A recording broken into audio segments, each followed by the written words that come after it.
So at Huntley Film Archives, our main workhorse tool is the Steenbeck.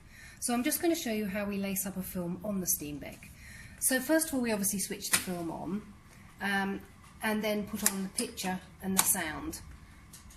The other buttons you can pretty much ignore, they're not used very often, so it's just these first two that we start with.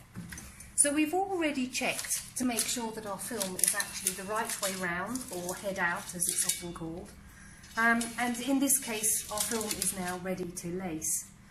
It's really, really important to remember that what you're trying to do is keep the film safe. That's our number one priority, is we do nothing to damage the film itself.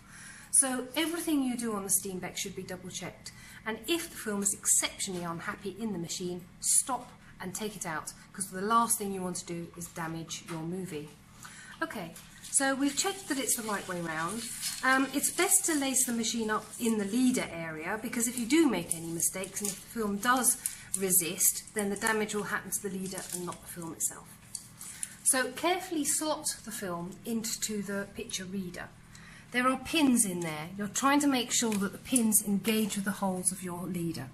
Once you're satisfied that they are, then shut the gates and then put the flap down just to protect your eyes. Make sure that the film is wound on nice and tightly on the left-hand side.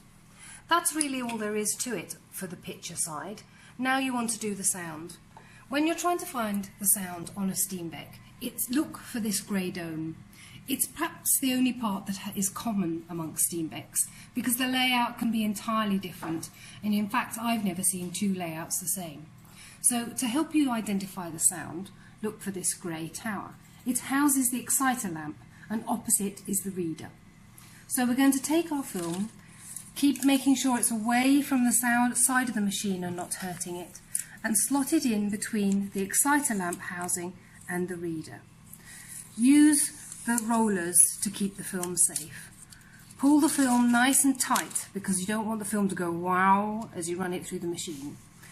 You'll have to slide it back ever so slightly to engage. Hold it on with your left hand, open the gate, wrap it around, close the gate. So there you go. The most difficult part is actually identifying the right path and making sure that your film is safe at all points. Don't forget to use your leader, so you don't have to do this in the film area and risk any damage.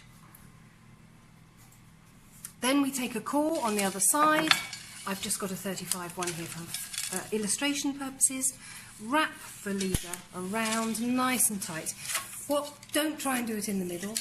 It doesn't work. Start right at the end, and it's got to be a nice tight wrap right round the core, like so.